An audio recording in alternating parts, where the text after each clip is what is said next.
دیکھیں ٹھیک ہے. جی چلو میں اسٹارٹ کرتی ہوں.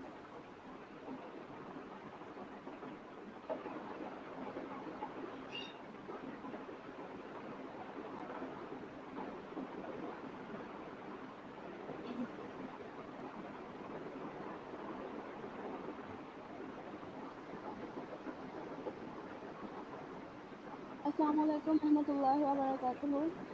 اعوذ باللہ من الشیطان الرجیم. بسم اللہ الرحمن الرحیم. رب اشرح لي صدری ویسر لي امری واحلل عقدۃ من لسانی یفقہوا قولی. السلام علیکم پیاری سسٹرز. جیسے میں رابعہ فاطمہ بات کر رہی ہوں. جیسا کہ آپ کو پتہ تھا کہ آج ہم 3 بجے لائیو آئیں گے سسٹر شہیلہ کے ساتھ. سسٹر شہیلہ ایک اچھے سے الہدا میں کی سالسہ ہیں اور دین کے معاملات میں ماشاءاللہ بہت اچھا کام کرتی ہیں. آج آیات میں سسٹر شہیلہ کی دوسری ٹاک ہے الحمدللہ. تو آج کی ٹاپک پہ ہماری تھوڑی سی بات چیت ہوگی نیو جرنی آف ہوم. تو میں سسٹر شہیلہ کو کہتی ہوں کہ تھوڑا اپنی بات کا آغاز کریں. شہیلہ. السلام علیکم ورحمۃ اللہ وبرکاتہ. جی وعلیکم. آج کا ہمارا ٹاپک ہے نیو جرنی آف سول. اس کا آغاز کرتے ہیں. رب اشرح لی صدری ویسر لی امری واحلل عقدۃ من لسانی یفقہوا قولی. اللہم ارنا الحق حقا وارزقنا اتباعہ وارنا الباطل باطلا وارزقنا اجتنابہ. اچھا، آج کا جو ہمارا ٹاپک ہے وہ بہت ہی دلچسپ ہے. آج ہم دیکھیں گے کہ روح اصل میں کیا ہوتی ہے اور روح کے کیا تقاضے ہوتے ہیں اور کیا روح کو بھی کسی غذا کی ضرورت ہوتی ہے، کیا روح بھی کمزور پڑ جاتی ہے، اور روح کا معاملہ اصل میں کیا معاملہ ہوتا ہے. کیا یہ ہماری سمجھ میں آ سکتا ہے یا وہ ہماری سمجھ سے کچھ بالا ہے، اور کیا یہ سفر کرتی ہے، اور اگر یہ سفر کرتی ہے تو یہ کس طریقے کے سفر کرتی ہے، اور اس کی بھی کوئی نئے سفر کا آغاز اس کا ہوتا ہے یا نہیں. تو روح کے بارے میں ہم جو حقیقت جانیں گے وہ قرآن اور سنت سے ہی جانیں گے کہ روح کی حقیقت دراصل کیا ہے. اللہ سبحانہ و تعالیٰ سورہ الاسراء میں فرماتے ہیں وَيَسْأَلُونَكَ عَنِ الرُّوحِ قُلِ الرُّوحُ مِنْ أَمْرِ رَبِّي وَمَا أُوتِيتُم مِّنْ عِلْمٍ إِلَّا قَلِيلٌ. اللہ سبحانہ و تعالیٰ سورہ الاسراء میں فرماتے ہیں کہ وہ آپ سے روح کے بارے میں سوال کرتے ہیں. کہہ دیجئے کہ روح جو ہے وہ میرے رب کے حکم سے آتی ہے. وَمَا أُوتِيتُم مِّنَ الْعِلْمِ إِلَّا قَلِيلًا، اور تمہیں اس کے بارے میں بہت ہی کم علم دیا گیا ہے. یعنی روح کی حقیقت کو تم جان نہیں سکتے، تمہیں روح کے بارے میں اصل بات معلوم نہیں ہو سکتی. یعنی روح دراصل کیا ہے، اللہ سبحانہ و تعالیٰ نے کیا بتایا کہ آپ اس کی حقیقت کو نہیں جان سکتے روح کی، کہ روح دراصل کیا ہے، بلکہ روح جو ہے وہ اللہ تعالیٰ کے حکم سے آتی ہے اور اللہ تعالیٰ کے حکم سے ہی چلتی ہے. پھر جب آدم علیہ السلام کو اللہ سبحانہ و تعالیٰ نے بنایا اور آدم علیہ السلام نے اپنی روح پھونکی اور فرشتوں کو کہا کہ آدم علیہ السلام کے سامنے سجدے میں گر جائے، تو اس وقت اللہ سبحانہ و تعالیٰ نے کیا فرمایا. سورہ الحجر میں پتہ چلتا ہے آیت نمبر 29 میں فَإِذَا سَوَّيْتُهُ وَنَفَخْتُ فِيهِ مِن رُّوحِي فَقَعُوا لَهُ سَاجِدِينَ، کہ اللہ سبحانہ و تعالیٰ فرشتوں کو حکم دیتے ہیں کہ جب میں اس کو درست کر دوں اور اپنی روح میں سے اس میں پھونک دوں تو تم اس کے آگے سجدے میں گر جانا. اپنی روح میں سے اس میں پھونک دوں کا مطلب کیا کہ جب آدم علیہ السلام کا جسم اللہ سبحانہ و تعالیٰ نے بنایا اور ان کے اندر روح ڈالی، تو اس روح کو اللہ سبحانہ و تعالیٰ جو نسبت دیتے ہیں وہ اپنے آپ سے دیتے ہیں، اپنی روح میں سے. اور اپنے آپ کی سے جو نسبت دی جاتی ہے، جو اللہ سبحانہ و تعالیٰ اپنے آپ سے نسبت دیتے ہیں، وہ دراصل اس کی فضیلت کی وجہ سے دیتے ہیں. یعنی انسان اتنا فضل والا ہے، اتنا کریم ہے، اتنا سپریم ہے، انسان جو ہے اتنا با اختیار ہے اللہ سبحانہ تعالیٰ نے اس کو احسن التقویم کہا، بہترین تخلیق پر اس کو پیدا کیا، اور اس کی روح کی نسبت اپنے سے کر لی۔ اور اپنے سے روح کی نسبت کرنے کا مطلب یہ نہیں ہے کہ نعوذ باللہ ہمارے اندر کوئی وہی روح آ گئی، بلکہ اللہ سبحانہ تعالیٰ کی صفات کا کچھ عکس انسان کے اندر بھی آ گیا۔ جیسے اگر اللہ سبحانہ تعالیٰ الرحمن ہے تو وہ رحم میں کامل ہے، لیکن اس کا کچھ عکس انسان کے اندر بھی آ گیا، انسان کے اندر بھی رحم کو رکھ دیا گیا۔ اسی طرح سے اللہ سبحانہ تعالیٰ کی باقی صفات بھی۔ اس کی مثال ہم ایسے لیتے ہیں کہ بیت اللہ کو، مسجد حرام کو اللہ سبحانہ تعالیٰ بیت اللہ کہتے ہیں، اللہ کا گھر۔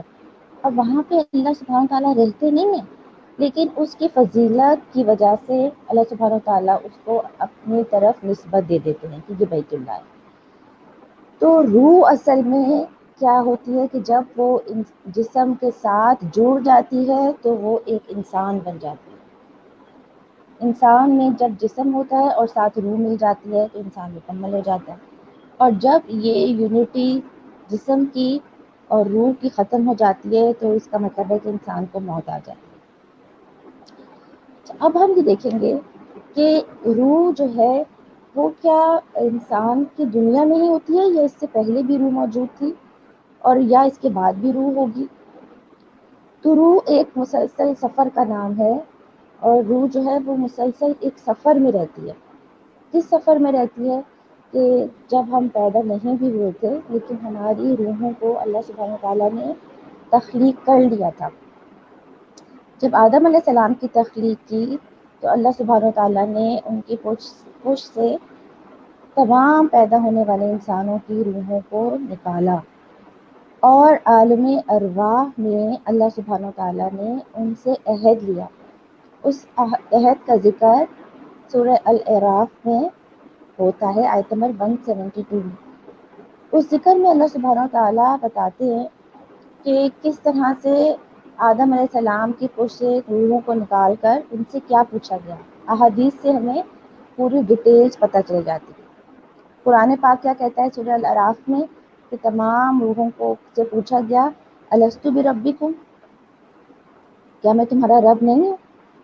تو ساری روحوں نے جواب دیا، قولوا بلا شہدنا، کیوں نہیں؟ سب لوگوں نے کہا کیوں نہیں، بلکہ آپ ہمارے رب ہیں، شہدنا، ہم اس بات کی گواہی دیتے ہیں۔ اس سے پتہ چلتا ہے کہ ڈے ون سے اللہ سبحانہ تعالیٰ نے لا الہ الا اللہ کو لوگوں سے گواہی لے لی کہ میرے سوا کوئی رب نہیں ہوگا، اور شرک کی اب کوئی گنجائش باقی نہیں رہتی۔ پھر اللہ سبحانہ تعالیٰ آگے اس کی آیت میں ریزن بھی بتاتے ہیں کہ میں نے یہ عہد کیوں لیا، ان تقولوا یوم القیامت انا کنا عن ھذا غافلین، تاکہ قیامت والے دن تم یہ نہ کہنا کہ میں تو غافل تھا، مجھے تو اس عہد کے بارے میں پتہ ہی نہیں تھا، مجھے تو یاد ہی نہیں کہ یہ کب ہوا۔ اس حجت کو پورا کرنے کے لیے اللہ سبحانہ وتعالیٰ نے ہمارا پیدا ہونے سے پہلے ہی ہم سے عہد لے چکے ہیں کہ میں ہی تمہارا رب ہوں۔ اب اگر ہم یہ کہیں کہ ہمیں اللہ سبحانہ تعالیٰ سے کیا ہوا یہ عہد نہیں یاد، تو انبیاء کرام نے آ کر اور قرآن نے اور کتابوں نے جو اللہ سبحانہ تعالیٰ کی طرف سے آئیں، ہر قوم کو یہ بات یاد دلا دی ہے کہ اللہ سبحانہ تعالیٰ سے ہم یہ عہد کر کے آئے ہوئے ہیں۔ اب ہم یہ نہیں کہہ سکتے کہ ہمیں یہ بات نہیں یاد کہ ہم یہ عہد کر کے آئے ہیں یا نہیں آئے۔ پھر عالم ارواح سے روح کہاں جاتی ہے کہ اپنے اپنے ٹائم پہ وہ ماں کے رحم میں پہنچا دی جاتی ہے، جہاں پہ جسم میں اس کے ساتھ روح کو شامل کر دیا جاتا ہے، روح کو جوڑ دیا جاتا ہے۔ اب وہ ماں کے رحم میں ایک محدود جگہ پر ہوتی ہے، ایک محدود وسائل کے ساتھ ہوتی ہے، ایک محدود خوراک استعمال کرتی ہے۔ یہ ایسے ہی ہے کہ جیسے آج ہمیں کہا جائے کہ مرنے کے بعد ایک اور دنیا میں چلے جاؤ گے، تو ہم اس دنیا کو امیجن نہیں کر سکتے۔ اسی طرح سے اگر ماں کے رحم میں ہی بچے کو کہا جائے کہ ابھی تم اس سے بڑی دنیا میں جانے والے ہو، جہاں پہ کھانے کو تمہارے پاس ورائٹی ہوگی، جہاں پہ پہننے کو تمہارے پاس بہت کچھ ہوگا، جہاں پہ تم جو چاہے کر سکو گے، تم اچھلو گے، کودو گے، کھیلو گے، بھاگو گے، تم جو چاہے کر سکو گے. تو اس وقت وہ بچہ کیا امیجن کرے اور کیا یقین کرے، اس کو یقین نہیں آئے گا کہ اس کے باہر بھی کوئی دنیا ہوگی.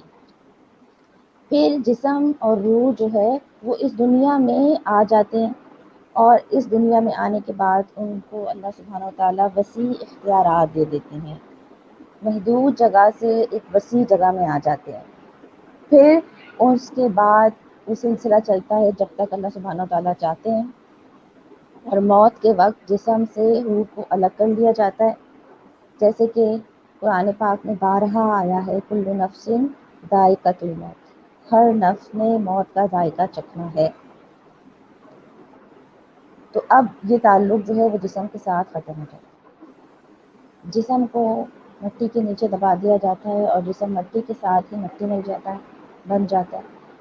لیکن روح کا سفر ابھی بھی ختم نہیں ہوتا. روح کو کسی اور جگہ منتقل کر دیا جاتا ہے. اسی لیے ہم کسی کے وفات پہ انتقال کا لفظ استعمال کرتے ہیں، ٹرانسفر ہو جاتی ہے اس روح کی.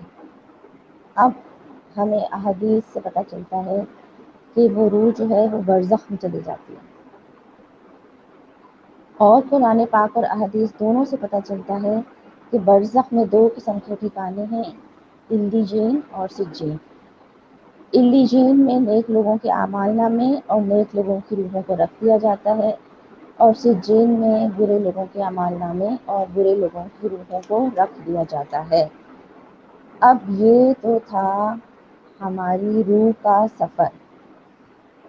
پھر قیامت والے دن دوبارہ ان جسموں اور روحوں کو جوڑا جائے گا اور ہم سے پوچھا جائے گا لِنَبْلُوَكُمْ أَيُّكُمْ أَحْسَنُ عَمَلًا، بتاؤ کیا کر کے آئے ہو، کون کون اچھے کام کر کے آیا ہے، جس ٹیسٹ کے لیے بھیجا تھا کیا اس ٹیسٹ میں پاس ہو کر آئے ہو. قیامت والے دن پھر ہم سے اس بات کا حساب کتاب لیا جائے گا. اچھا، بہت ہی عجیب سی اور بہت ہی خوبصورت سی بھی بات ہے کہ اللہ سبحانہ وتعالیٰ نے جتنے بھی احکامات رکھے ہیں سبحان اللہ، اور جتنی بھی عبادات رکھی ہیں وہ ہمارے اس روح کے سفر سے ریلیٹ کرتی ہیں. کہ ہمارا جیسا روح کا سفر رکھا اسی طرح اللہ تعالیٰ نے اپنی عبادات رکھی تاکہ ہم اس زندگی کے اصل سفر کی حقیقت کو سمجھ جائیں. نماز ہے جو ہوتی ہے وہ اللہ سبحانہ وتعالیٰ کے سامنے حاضری کو یاد کرواتی ہے کہ اللہ سبحانہ وتعالیٰ کے سامنے مجھے ایک دن اسی طرح کھڑے ہونا ہے، ایک دن اللہ تعالیٰ کے آگے مجھے اسی طرح سے حاضری دینی. اور دن میں 5 وقت ہم اللہ سبحانہ وتعالیٰ کے سامنے حاضری کو یاد کرتے ہیں. اور امام ابن القیم جو ہیں رحمۃ اللہ علیہ فرماتے ہیں کہ رب کے سامنے بندے کے قیام 2 طرح کے ہوتے ہیں. ایک جب وہ نماز میں کھڑا ہوتا ہے، اور دوسرا جب وہ رب سے ملاقات کے وقت کھڑا ہوگا. یہ 2 طرح کے قیام ہیں. تو جو اس وقت میں نماز کی حالت میں نماز کا حق ادا کرتا ہے، اس قیام کا حق ادا کرتا ہے، اس کے لیے آگے رب سے ملاقات کے قیام کو آسان بنا دیا جائے گا. اور جو آج یہ حق ادا نہیں کرتا اس کے لیے اس قیام کو مشکل بنا دیا جائے گا. یعنی رب کے آگے یہ قیام جو ہے وہ پھر آسان نہیں رہے گا. تو نماز ہمیں اس سفر کی یاد دلاتی ہے. پھر اسی طرح سے اللہ سبحانہ وتعالیٰ نے صدقہ اور زکوٰۃ کا سسٹم جو بنایا ہے وہ کیا ہے کہ تمہارا دل ہمیشہ کے لیے اس دنیا کی چیزوں میں نہ لگے. یہ مال جمع کر کر کے رکھنے کی چیز نہیں ہے. اس دنیا کی خواہشات کو اور اس دنیا کی محبت کو نکالتے جاؤ اور ان لوگوں کی ضرورت پوری کرتے جاؤ جن کی ضروریات وہ خود نہیں پوری کر سکتے. تو یہ چیز ہمارے جب ہم مال نکالتے ہیں تو مال کی محبت کو ہمارے اندر سے کم کرتی ہے بنسبت اس شخص کے جو زکوٰۃ نہیں دیتا، جو صدقہ خیرات پراپر نہیں کرتا اور مال کو جمع کرتا ہے کہ شاید اس کو اس دنیا میں ہمیشہ کے لیے رہنا اور معلوم نہیں کہ وہ اس دنیا میں اپنا مال استعمال کرنے کے قابل ہوگا یا قابل نہیں ہوگا. پھر حج میں اللہ سبحانہ وتعالیٰ کیا سکھاتے ہیں کہ تمہارا لباس جو ہے جو جانے وقت جاتے ہوئے تمہارا یہی لباس ہوگا. اسی لمیٹڈ وسائل کے ساتھ بھی زندگی گزاری جا سکتی ہے۔ پھر حج میں اللہ تعالیٰ کیا سکھاتے ہیں کہ جیسے اس سفر پہ آئے ہو اپنا گھر بار چھوڑ کر، اپنی اولاد اور مال چھوڑ کر، اسی طرح سے ایک اور سفر پر جانا ہے جہاں پہ یہ سب کچھ چھوڑ کر آ جاؤ گے۔ پھر روزہ، الحمدللہ آج کل آپ لوگوں کو اس چیز کا احساس ہو رہا ہوگا، اگر آپ روزے کا حق ادا کرنے والے ہیں، کہ روزہ آپ کی روح کو کتنی تقویت دیتا ہے۔ آپ کے جسم کو ایک دو روزوں کے بعد یہ پتہ نہیں چلتا کہ آپ خوراک کی کمی کا شکار ہیں کہ نہیں ہیں، آپ کو خوراک کی ضرورت ہے کہ نہیں ہے، کیونکہ وہ غذا آپ کی روح کی پوری ہو رہی ہوتی ہے۔ اور اللہ سبحانہ تعالیٰ ہمیں یہ دکھاتے ہیں کہ اس وقت میں جسم کی خوراک کو کم کر کے روح کے غذا کو جب ہم زیادہ کرتے ہیں تو ہم عام مہینوں کی نسبت زیادہ مطمئن اور زیادہ خوش ہوتے ہیں۔ تو جس طرح سے جسم کی کچھ ضروریات ہوتی ہیں، اس طرح سے روح کی بھی کچھ ضروریات ہوتی ہیں۔ جسم کی ضروریات میں آپ سب کو پتہ ہے کہ ہماری خوراک، ہمارا لباس، ہمارے لیے چھت، ہمارا گھر اور بہت ساری چیزیں شامل ہیں۔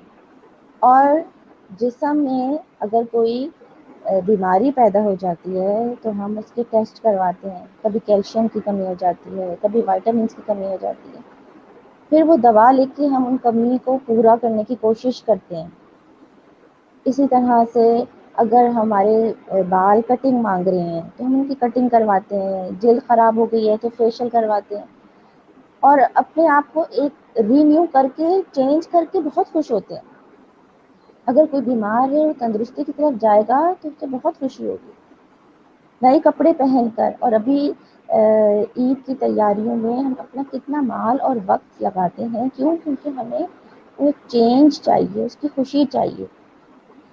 اسی طرح سے روح کی بھی کوئی خوشی ہوتی ہے، روح کی بھی کچھ غذا ہوتی ہے، اور روح کے بھی کچھ ٹیسٹ ہوتے ہیں۔ روح بھی آپ کو بتاتی ہے کہ آپ کے اندر کس چیز کی کمی تو نہیں ہو گئی، اس کمی کو پورا کرنے کے لیے کچھ دوا روح کی بھی ہوتی ہے۔ اور بڑے بڑے فقیہ اور علماء کرام نے کیا کیا کہ اپنی روٹین سے میں جسم کی غذا کو کم کر کے روح کی غذا کو جب بڑھایا تو انہوں نے یہ پایا کہ انسان جو ہے وہ کم کھا کر بھی زیادہ خوش رہ سکتا ہے، کم بول کر بھی زیادہ خوش رہ سکتا ہے، اور کم سو کر بھی زیادہ مطمئن رہ سکتا ہے۔ انہوں نے کم کھانا، کم سونا اور کم بولنا شروع کر دیا، اور اس کی بنسبت جو ہے وہ روح کی غذا کو بڑھا لیا۔ تو ان کی زندگیاں آپ کے سامنے، کتنے کتنے لوگ کیسے کیسے کام اللہ تعالیٰ کی رحمت کے ساتھ کرتے چلے گئے۔ پھر روح کو بھی تازگی چاہیے، یہ روح جو ہے یہ بھی ریفریش ہونا چاہتی ہے، یہ روح بھی چینج چاہتی ہے، یہ روح بھی کسی نئے سفر کی طرف نکلنا چاہتی ہے، کوئی سیر و سیاحت کرنا چاہتی ہے، کوئی نئی دنیا دیکھنا چاہتی ہے۔ جب ہم سیر کے لیے نکلتے ہیں اور ہم کسی نئی جگہ پہ جاتے ہیں جہاں پہاڑ ہو، جہاں پانی ہو، جہاں پہ اچھی خوراک ہو، ہمارے دوست احباب ہمارے ساتھ ہو، ہمارے رشتہ دار ہمارے ساتھ ہوں، ہم کتنے خوش ہوتے ہیں۔ اب یہ جو روح کا سفر ہے اس کے لیے ہمیں کون سی غذا کی ضرورت ہے؟ جیسے حج پہ جانے کے لیے اللہ سبحانہ تعالیٰ فرماتے ہیں کہ زیادہ راہ ساتھ رکھ لو، اور بہترین زیادہ راہ تقویٰ ہے۔ تو یہ تقویٰ جو ہے وہ آپ کی روح کی زیادہ راہ، جسم کی زیادہ راہ کے ساتھ ساتھ سفر میں روح کی زیادہ راہ کو بھی رکھ لو، اور یہ تقویٰ ہے۔ پھر اسی طرح سے آپ نے دیکھا ہوگا کہ بعض اوقات انسان کے پاس ساری نعمتیں ہوتی ہیں، بعض اوقات انسان کے پاس اچھا مال ہوتا ہے، اچھا لباس ہوتا ہے، اچھی اولاد ہوتی ہے، اچھا اسٹیٹس ہوتا ہے، لیکن وہ اندر سے خوش نہیں ہوتا، وہ کچھ ڈپریشن کا شکار ہوتا ہے۔ ہر سہولت ہونے کے باوجود اس کا دل کچھ خوش نہیں ہوتا، کچھ اطمینان نہیں ہوتا، کچھ بے چینی سی ان کے اندر پائی جاتی ہے۔ اس کا مطلب کیا ہے کہ آپ کی روح کی غذا پوری نہیں ہو رہی، آپ کی روح کی غذا میں کمی رہ گئی ہے۔ اس کمی کو پورا کرنے کے لیے ہم کچھ دوائیں دیکھیں گے کہ ہمارے روح کے نئے سفر میں ہم کون سی دوا استعمال کریں، کون سی خوراک لیں، کون سی سیر و سیاحت کو جائیں تو ہماری روح جو ہے وہ تر و تازہ ہو جائے انشاءاللہ تعالی۔ اور کیا یہ روح کی تر و تازگی آپ کے جسم کے اوپر اثرات لاتی ہے یا نہیں لاتی؟ پھر اسی طرح سے سب سے پہلے ہم دیکھیں گے کہ کیا ہمیں اپنا مقصد زندگی معلوم ہے، مجھے اللہ سبحانہ و تعالیٰ نے بنایا کیوں، کیا یہ معلوم ہے؟ اگر یہ معلوم ہے تو آپ اندر سے فلفل ہیں، اور اگر یہ معلوم نہیں ہے تو اندر سے کوئی بے چینی موجود ہے۔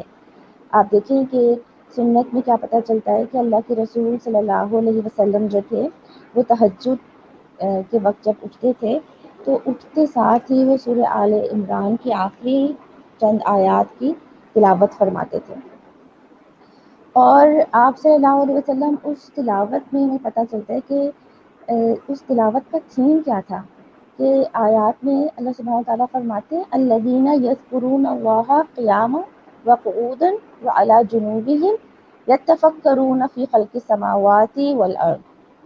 کیا فرماتے ہیں کہ وہ کچھ لوگ جو ہیں اللہ کا ذکر کرتے ہیں کھڑے ہو کر، بیٹھ کر اور لیٹ کر، اور وہ آسمان اور زمین کی تخلیق پر غور و فکر کرتے ہیں۔ کیا غور و فکر کرتے ہیں کہ اللہ تعالیٰ نے یہ کیوں بنایا ہے، یہ ستارے کیوں بنائے ہیں، یہ آسمان کیسے کھڑا کیا، یہ زمین کیسے بنائی، یہ زمین میں اگنے والی چیزیں کیسے ایک بیج سے اتنے درخت اگ جاتے ہیں، اور وہ کیسے اتنا پروڈکٹیو ہو جاتا ہے، اور اس کا آنے والا ہر پھل ایک نیا درخت بنا سکتا ہے۔ اور یہ سمندر اور یہ پانی اور یہ ہوائیں یہ بے مقصد نہیں بن گئی۔ پھر اللہ سبحانہ تعالیٰ آیت میں کیا فرماتے ہیں، وہ کس نتیجے پہ پہنچتے ہیں ایسے لوگ، ربنا ما خلقت ھذا باطلا، اے رب تو نے کچھ بھی بیکار نہیں بنایا۔ جس بھی چیز پہ غور کرتے ہیں تو نتیجہ کیا نکلتا ہے، یہ چیز اس کام کی ہے، یہ بیکار نہیں ہے۔ تو جب چیزوں کو اللہ تعالیٰ نے پوری کائنات کو باطل نہیں بنایا، بیکار نہیں بنایا، تو یہ کیسے ہو سکتا ہے کہ انسان جس کو اتنا اکرام دیا، اتنی فضیلت دی، اس کو اللہ سبحانہ تعالیٰ نے بیکار پیدا کر دیا؟ نہیں، بلکہ سورہ الذاریات میں اللہ سبحانہ تعالیٰ ہمیں ہماری زندگی کا مقصد بھی بتاتے ہیں، وَمَا خَلَقْتُ الْجِنَّ وَالْإِنسَ إِلَّا لِيَعْبُدُونِ، کہ میں نے جنوں اور انسانوں کو اپنی عبادت کے لیے پیدا کیا ہے، اور عبادت کو ہم محض روزہ اور نماز سمجھتے ہیں، جبکہ عبادت روزہ اور نماز سے بڑھ کر ہے۔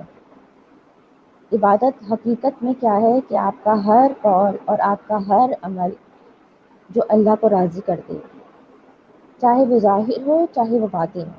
اچھے خیالات رکھنا بھی عبادت ہے، خوش گمانی رکھنا بھی عبادت ہے، لوگوں کے ساتھ اچھے معاملات رکھنا بھی عبادت ہے، ایمانداری بھی عبادت ہے، اور پھر نماز اور روزہ وہ بھی صرف اللہ کے لیے ہی ادا کرنا عبادت ہے۔ تو سب سے پہلا چیک کہ کیا مجھے اپنے مقصد زندگی معلوم ہے۔ پھر کیا میں اپنی عبادت سے غافل تو نہیں، کیا میں میرے طور طریقے میں یہ سوچتی ہوں کہ کیا وہ ان سے اللہ تعالیٰ راضی ہیں، یا میں اللہ تعالیٰ کو ناراض کرنے والے کام کر رہی ہوں۔ رات کو بیٹھ کر اپنا جائزہ لینا اور اپنا محاسبہ کرنا کہ آج کتنے کام ایسے ہو گئے جو اللہ تعالیٰ کو ناراض کرنے والے تھے، اور اس کے اوپر معافی مانگنا۔ ایسا دل کتنا مطمئن اور کتنا خوش اور کتنا اطمینان والا ہوگا جو یہ سوچے گا کہ اللہ مجھ سے راضی ہے، میں ایسے کام کر لوں جس سے اللہ راضی ہو جائے۔ پھر کہیں میں ذکر سے غفلت تو نہیں برت رہی؟ اللہ سبحانہ و تعالیٰ کا ذکر جو ہے وہ سب چیزوں سے اوپر، اور وہ کوئی ذکر کرنا مشکل نہیں، اللہ تعالیٰ کو یاد کرنا تو ہم کام کے دوران بھی یاد کر سکتے ہیں، سحری بناتے ہوئے، افطار بناتے ہوئے، ڈسٹنگ کرتے ہوئے، دوسرے کام کرتے ہوئے ذکر کرنا تو بہت آسان ہے، اور نماز بھی ذکر ہے اور قرآن بھی ذکر ہے۔ تو حدیث سے پتہ چلتا ہے کہ ذکر کرنے والا اور نہ ذکر کرنے والے کی مثال زندہ اور مردہ کی ہے۔ بظاہر ایک زندہ انسان ہے، لیکن ذکر نہ کرنے کی وجہ سے اللہ سبحانہ تعالیٰ اس کو زندہ کنسیڈر نہیں کرتے۔ اسی لیے قرآن میں آتا ہے سمن بکمن عمین فہم لا، جو گونگے ہیں، بہرے ہیں اور اندھے ہیں، تو بظاہر ان کے کان ہیں لیکن وہ اس سے سنتے نہیں ہیں۔ کون سی بات حق کی؟ بظاہر ان کی آنکھیں ہیں، جسم ہے، لیکن وہ آنکھوں سے دیکھتے نہیں ہیں حق بات۔ بظاہر ان کے دل ہیں مگر وہ سمجھتے نہیں ہیں۔ فہم لا یفقہون۔ تو یہ چیک کرنا کہ کیا میرا ذکر کر رہی ہوں، اور ذکر جو ہے وہ روح کی بہت ہی بہترین غذا ہے۔ پھر کیا میرے اندر شکر گزاری ہے؟ اللہ رب العزت کی نعمتوں کو دیکھتی ہوں، کیونکہ قرآن تو آپ کو کہتا ہے کہ اس کو تم گنو گے بھی تو گن نہیں سکتے نعمتوں کو۔ تو کیا میں اللہ سبحانہ تعالیٰ کی نعمتوں پہ غور کرتی ہوں؟ کیا ہر بات میں شکر نکلتا ہے؟ کیونکہ حقیقت میں شکر ادا کرنا جو ہے وہ انسان ہر لمحہ اللہ تعالیٰ کا شکر ادا کرنے والا ہو جائے، اگر وہ اللہ سبحانہ تعالیٰ کی نعمتوں پہ غور کرنا شروع کر دے تو ہر لمحہ اس کے منہ سے اللہ کا شکر نکلے۔ ہم دن بھر میں کتنی شکایات اپنے رب کی لوگوں سے کر دیتے ہیں، پیسوں کی کمی، صحت کی کمی، مال کی کمی، کوئی بھی چیز ہو وہ دراصل اللہ سبحانہ تعالیٰ سے شکوہ ہے۔ اور اگر اس ہی شکوے کو دوسرے اینگل سے سوچیں تو وہاں سے شکر نکلتا ہے۔ تو جو در حقیقت شکر کی جگہ تھی ہم نے اس میں ناشکری کر دی، اور اللہ سبحانہ تعالیٰ کیا فرماتے ہیں؟ وَاشْکُرُوا لِی وَلَا تَکْفُرُونَ، میرا شکر ادا کرو اور کفران نعمت نہیں کرو، ناشکری نہیں کرو۔ پھر اسی طرح اللہ سبحانہ تعالیٰ کا شکر گزاروں سے وعدہ ہے کہ لَئِن شَکَرْتُمْ لَأَزِیدَنَّکُمْ، اگر تم شکر کرو گے تو میں زیادہ دے دوں گا، ضرور ضرور زیادہ کر دوں گا تمہاری نعمتوں کو۔ اور در حقیقت ایسا ہوتا ہے، ایک محض شکر گزاری سے، ایک محض غور و فکر سے، ایک اللہ سبحانہ تعالیٰ کی نعمت کو تسلیم کر لینے سے اللہ سبحانہ تعالیٰ اس نعمت کو ملٹی پلائی کر دیتے ہیں، اور وہ نعمت جو ہے وہ بہت زیادہ ہو جاتی ہے الحمدللہ۔ پھر کیا قرآن کا وہ حق ادا کر رہی ہوں جس کے لیے یہ نازل کیا گیا تھا؟ کیا قرآن ایک بطور معجزہ اس کو میں سمجھتی ہوں، اور یہ روح کے نئے سفر میں اپنا بہت بڑا کردار ادا کرتا ہے۔ الحمدللہ رمضان کی وجہ سے ہماری قرآن کی تلاوت معمول سے کہیں زیادہ ہو گئی ہے، اور تراویح میں بھی ہم الحمدللہ قرآن سن رہے ہیں۔ لیکن یہ قرآن کا پڑھنا اور یہ قرآن کا سننا کیا میرے ایمان میں اضافہ کر رہا ہے؟ یہ سوچنے کی بات ہے۔ کیوں؟ کیونکہ قرآن کو نازل کس لیے کیا گیا تھا؟ کہ یہ ہماری زندگی کو بدل دے۔ اس میں مکمل ضابطہ حیات تھی، اس میں آپ کو لین دین کے معاملات، اس میں نکاح اور طلاق کے طریقے، اور اس میں زندگی کے ہر معاملے پر روشنی ڈالی گئی۔ تو کیا محض تلاوت اس کی کافی تھی؟ اچھا، یہ قرآن جو تھا وہ دل پر نازل کیا گیا تھا۔ حضرت جبرائیل امین رسول اللہ صلی اللہ علیہ وسلم کے وہ آ کر یہ قرآن سنایا کرتے تھے، لکھی ہوئی کتاب یا مصحف نہیں پکڑا دیا گیا، تو یہ دل کو بدلنے والی کتاب ہے۔ اس قرآن کو جب ہم سمجھتے ہیں اور اس کے معجزات پر غور کرتے ہیں، اور اس کی عربی، کیونکہ ہمیں عربی کی سمجھ نہیں آتی، اس کو سمجھنا شروع ہوتے ہیں، ایک ایک لفظ پہ جب غور کرتے ہیں تو سبحان اللہ ہم اس حقیقت کو جاننا شروع کرتے ہیں کہ کتنا بڑا سمندر ہے اور اس میں کتنے موتی ہیں جو ہم چن رہے ہیں، اور اللہ کی شان اور اللہ کی بڑائی اور اللہ کی معرفت اتنی محسوس ہوتی ہے کہ واقعتاً آپ کی دنیا بدل جاتی ہے، آپ کی روح بدل جاتی ہے۔ آپ قرآن پڑھنے سے پہلے اور قرآن پڑھنے کے بعد بالکل ایک مختلف انسان بن کر کھڑے ہو جاتے ہیں الحمدللہ۔ لیکن کیا یہ ہدایت سب کو ملتی ہے؟ اللہ سبحانہ تعالیٰ فرماتے ہیں سورہ البقرہ میں ہدی للمتقین، یہ کتاب کس کے لیے ہدایت ہے؟ متقین کے لیے۔ جو اس سے ہدایت حاصل کرنا چاہے گا اس کو یہ قرآن ضرور ہدایت دیتا ہے۔ پھر ہمارے پاس جو ہے وہ بہت ساری مثالیں موجود ہیں قرآن سے زندگی بدلنے والی. آپ دیکھیں کہ اللہ کے رسول صلی اللہ علیہ وسلم غار حرا میں اور غور کیا کرتے تھے، اکیلے جایا کرتے تھے. پھر جب ان کو حق پتہ چلتا ہے تو اللہ تعالیٰ کیا فرماتے ہیں کہ تمہارے سونے کے اور لیٹنے اور آرام کرنے کے دن چلے گئے، اٹھو اور اب اس قرآن کے پیغام کو عام کر دو. اور سبحان اللہ، جوں صحابہ یہ قرآن کا پیغام سنتے جاتے ہیں ان کی زندگیاں بدلتی جاتی ہیں. اور حضرت عمر کی مثال تو ہم سب کو ازبر ہے کہ حضرت عمر کس طرح سے ایمان لے کر آئے، اور ہم حضرت عمر رضی اللہ عنہ کے بہت بڑے فین بھی ہیں. تو ایمان لانے سے پہلے ایک اور واقعہ ان کا کہ وہ اللہ کے رسول صلی اللہ علیہ وسلم کو مسجد حرام میں سورہ الحاقہ کی تلاوت کرتا ہوا سن لیتے ہیں، جہاں سے ان کا دل بدلتا ہے. اور قرآن ایک ایسا معجزہ ہے کہ جب آپ جو بات سوچتے ہیں اس کا جواب قرآن میں آ جاتا ہے، جو مسئلہ آپ کو درپیش ہوتا ہے اس کا حل قرآن میں آ جاتا ہے. آپ کو لگتا ہے کہ اللہ رب العزت آپ سے باتیں کر رہے ہیں، اور جتنے بھی لوگ بیٹھے ہوں ہر آیت ہر ایک کو اپنے مناسبت سے لگتی ہے. سبحان اللہ، قیامت تک کا معجزہ ہے، اس کا ایک ایک حرف معجزہ ہے. تو سورہ الحاقہ سنتے سنتے سنتے وہ سوچتے ہیں کہ یہ کسی شاعر کا کلام معلوم ہوتا ہے. جب وہ دیکھتے ہیں کہ اتنا زبردست کلام، اور آپ کو پتہ ہے کہ عرب تو ان کی زبان جو تھی وہ شعر و شاعری میں زیادہ تر بات کیا کرتے تھے. تو وہ سوچتے ہیں کہ یہ شاید کسی شاعر کا کلام لگتا ہے. تو اتنے میں سورہ الحاقہ کی آیت آ جاتی ہے، وما ہوا بقول شاعر، یہ کسی شاعر کی بات نہیں ہے. تو وہ حیران رہ جاتے، میں نے تو دل میں سوچا تھا اس کا جواب. پھر وہ سوچتے ہیں، اچھا اس آیت میں آتے ہیں قلیلم ما تؤمنون، تم کم ایمان لاتے ہو. اب وہ سوچتے ہیں کہ اچھا یہ ہو سکتا ہے کسی کاہن کا کلام، کسی کاہن کی بات ہوگی اگر شاعر کی بات نہیں ہے تو آیت آ جاتی ہے ولا بقول کاہن قلیلا ما تذکرون، یہ کسی کاہن کی بات نہیں ہے اور تم کتنی کم نصیحت پکڑتے ہو. اب وہ سوچتے ہیں کہ یہ کس کی بات ہے، تو آ جاتا ہے تنزیل من رب العالمین، یہ تو رب العالمین کی طرف سے نازل کردہ کلام ہے. سبحان اللہ، دل نرم پڑ جاتا ہے، روح بدل جاتی ہے.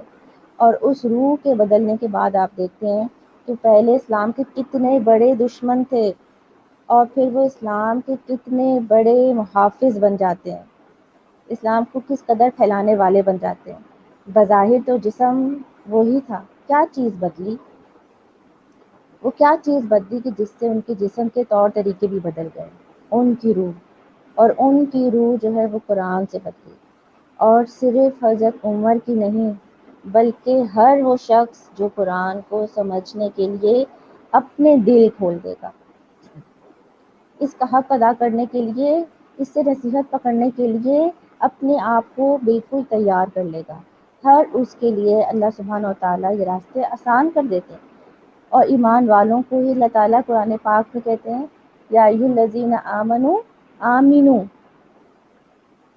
اے لوگوں جو ایمان لائے ہو ایمان لے آؤ. اب یہ کون سا ایمان ہے جو ایمان والے لائیں گے؟ شعوری ایمان ہے کہ اب تک تم جس طرح کی زندگی گزار رہے تھے، کیونکہ ہم الحمدللہ مسلمان گھرانوں میں پیدا ہوئے، اور مسلمان گھرانوں میں پیدا ہونے کی وجہ سے ہم نمازیں بھی پڑھتے ہیں اور ہم روزے بھی رکھتے ہیں، اور ہم جھوٹ سے بھی پرہیز کر لیتے ہیں، کبھی سچ بولتے ہیں کبھی جھوٹ بولتے ہیں. لیکن ہمیں اس ایمان کی اصل حقیقت نہیں پتہ، ہم ابھی شعوری ایمان نہیں لائے. وہ شعوری ایمان ہم اللہ کا کلام پڑھ کر ہی لا سکتے ہیں. انسان کی جسم کی ایک کتاب ہے کہ اس جسم کو اور اس روح کو چلانا کیسے ہے، وہ آپ کو قرآن بتاتا ہے. پہاڑ پر بھی نازل ہوتا تو کیا ہو جاتا؟ پہاڑ ریزہ ریزہ ہو جاتے. اور ہمارے سامنے بہت بڑے بڑے سنگرز کی اور بہت بڑے بڑے آرٹسٹ کی اور بہت بڑے بڑے لوگوں کی جو اللہ سے بہت دور تھے ایگزامپلس موجود ہیں کہ جب وہ قرآن پڑھ لیتے ہیں، جب وہ دین اسلام کو سمجھنا شروع کر دیتے ہیں، یا اگر وہ مسلمان نہیں ہوتے اور وہ اسلام قبول کر لیتے ہیں تو ان کی زندگیاں کیسے بدل جاتی ہیں، وہ کیسے ان کی روح سرشار ہو جاتی ہے، کتنا خوش اور مطمئن نظر آنا شروع ہو جاتے ہیں، وہ کتنے عاجز بندے بن جاتے ہیں، ان کی چال ڈھال ہی بدل جاتی ہے، ان کا لباس بدل جاتا ہے، ان کی گفتگو بدل جاتی ہے۔ اور اللہ سبحانہ و تعالیٰ قرآن پاک میں قرآن کے بارے میں کیا فرماتے ہیں سورہ یونس میں، وَخَيْرٌ مِّمَّا يَجْمَعُونَ، یہ ہر اس چیز سے بہتر ہے جو لوگ جمع کر رہے ہیں۔ لوگ کیا کیا جمع کر رہے ہیں، مال، کپڑے، گاڑیاں، اور کیا کچھ نہیں جمع کر رہے، لیکن ایک شخص جو ہے وہ اس جمع کرنے کی دوڑ میں نہیں لگتا لیکن اپنے رب کا کلام سمجھ لیتا ہے، تو وہ ان سب سے بڑھ کر نعمت میں بڑھ جاتا ہے جو لوگ دنیا کو اکٹھا کر رہے ہیں۔ کیونکہ دنیا کے بارے میں اللہ سبحانہ تعالیٰ نے کیا بتایا، متاع قلیل، تھوڑا سا سامان ہے، دھوکے کی زندگی ہے۔ اور آپ کے سامنے مثالیں موجود ہوتی ہیں کہ کوئی اچانک وفات پا جاتا ہے، کسی کو بیماری ہو جاتی ہے، یا بہت ساری چیزیں، تو پھر کیا ہوتا ہے، ہمیں زندگی کی حقیقت تب جا کے پتہ چلتی ہے کہ اصل حقیقت زندگی کی یہ تھی۔ پھر بعض اوقات ہمیں لگتا ہے کہ صرف صحابہ کرام کی زندگی ایسے بدلی ہوگی کیونکہ وہ اللہ کے رسول صلی اللہ علیہ وسلم سے ڈائریکٹ قرآن سن رہے تھے، تو ان کے ایمان کا لیول بہت ہائی ہوگا۔ لیکن میں آپ کو بہت ساری سٹوریز میں سے ایک مختصر سی سٹوری بیان کرتی ہوں جو کہ یوسف اسٹیس کی ہے، اور آپ نے ان کو بہت کام کرتے ہوئے بھی دیکھا ہوگا الحمدللہ۔ اب ان کی سٹوری کیسی ہے کہ یہ پہلے ایک عیسائی مبلغ تھے اور ساتھ میں ایک تجارت پیشہ فرد بھی تھے، تو اپنے بزنس کے سلسلے میں ان کی لوگوں سے ملاقات رہتی تھی۔ اچھا، مسلمانوں کے بارے میں یہ کہتے ہیں اپنی سٹوری میں، آپ یوٹیوب پہ ان کو سرچ کر سکتے ہیں۔ مسلمانوں کے بارے میں یہ کہتی ہیں کہ مجھے مسلمانوں کے بارے میں سے شدید چڑ، نفرت سی تھی، اور میں سمجھتا تھا کہ یہ مسلمان جو ہے یہ ٹیررسٹ ہوتے ہیں، اور مجھے لگتا تھا کہ یہ 5 بار جو ہے نا وہ اپنی زمین کو چومتے ہیں اور بس یہ ان کی عبادت ہے، اور اس کے بعد جو ہے یہ ان کا کام اور ٹیررزم کے علاوہ اور کوئی کام نہیں ہے۔ اچھا، اب انہوں نے کبھی کسی مسلمان سے ملاقات نہیں کی تھی۔ اب بزنس کے سلسلے میں ان کی ایک مسلمان سے ڈیلنگ ہو جاتی ہے شروع۔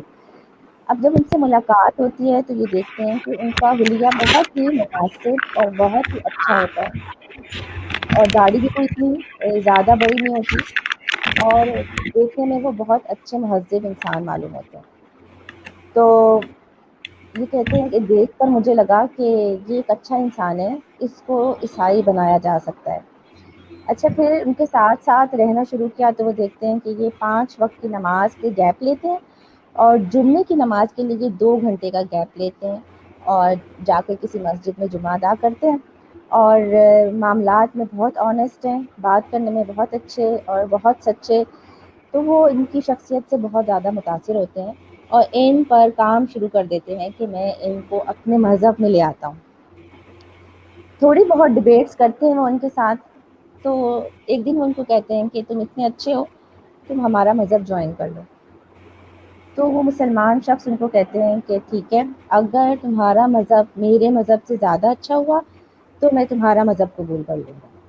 اب جب ڈیبیٹ شروع ہوتی ہے تو یوسف اسٹیس حیران رہ جاتے ہیں کہ یہ تو حضرت عیسیٰ علیہ السلام کو مجھ سے زیادہ جانتے ہیں، یہ حضرت مریم علیہ السلام کو مجھ سے زیادہ جانتے ہیں، اور وہ اس بات پہ حیران رہ جاتے ہیں کہ قرآن کا بس ایک ورژن ہے اور کبھی اس میں کسی حرف کی بھی کوئی تبدیلی نہیں ہوئی، اور کوئی چیز کبھی اس میں سے مس نہیں ہوئی۔ وہی چیز سن کر حیران رہ جاتے ہیں۔ پھر ایک دن وہ ان سے سورہ اخلاص سنتے ہیں، اور سورہ اخلاص جو ہے جب وہ قل هو اللہ احد اللہ الصمد لم یلد ولم یولد ولم یکن لہ کفوا احد سنتے ہیں اور اس کا ترجمہ سنتے ہیں تو وہ بہت زیادہ متاثر ہوتے ہیں، بہت زیادہ۔ اب قرآن سننا شروع کیا تو بہت متاثر ہو گئے۔ ایک دن وہ سنتے ہیں کہ وہ مسلمان شخص جو ہیں وہ کہیں بیٹھ کے آیت الکرسی کی تلاوت کر رہے ہوتے ہیں. وہ تلاوت ان کو بہت متاثر کرتی ہے. اور یوسف اسٹیج ان کے پاس جا کر کہتے ہیں کہ مجھے یہ سمجھاؤ کہ تم نے ابھی کیا پڑھا ہے. اور جب سبحان اللہ وہ آیت الکرسی کے بارے میں ان کو سمجھاتے ہیں تو وہ اندر سے نرم پڑ جاتے ہیں, ان کی روح بدل جاتی ہے. ایک دن وہ شخص نماز پڑھنے کے لیے گئے ہوتے ہیں اور وہ سجدے کی حالت میں ہوتے ہیں, اور یوسف اسٹیج جو ہے وہ ان کے ساتھ جا کر سجدے میں گر جاتے ہیں. اور وہ کہتے ہیں کہ جو ہی میں سجدے میں گرا تو مجھے یہ پتہ چل گیا کہ میرا رب کون ہے. سبحان اللہ. اور پھر وہ اسلام قبول کر لیتے ہیں, اور آج وہ کتنے بڑے داعی دین ہیں, اور آج ان کے ہاتھوں کتنے زیادہ لوگ مسلمان ہو رہے ہیں.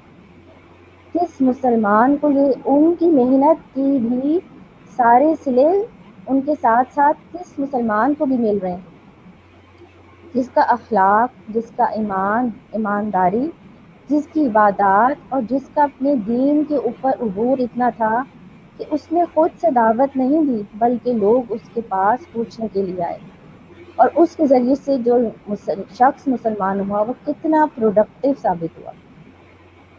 آج کیا ہم ایسے مسلمان ہیں؟ یہ سوال میں آخر میں آپ کے لیے چھوڑ کے جا رہی ہوں. کیا ہماری روح مطمئن ہے؟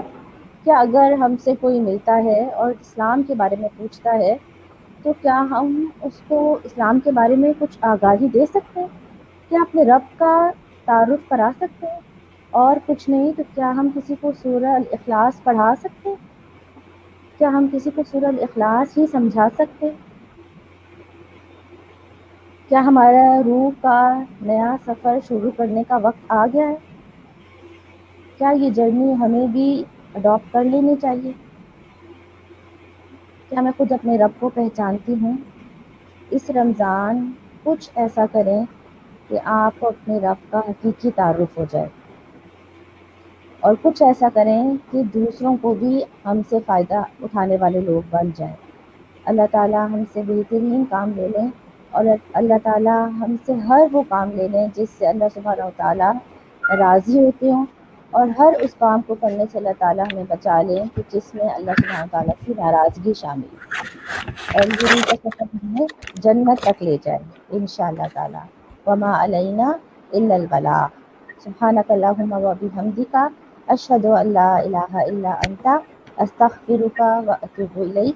السلام علیکم ورحمۃ اللہ وبرکاتہ. وعلیکم السلام ورحمۃ اللہ وبرکاتہ.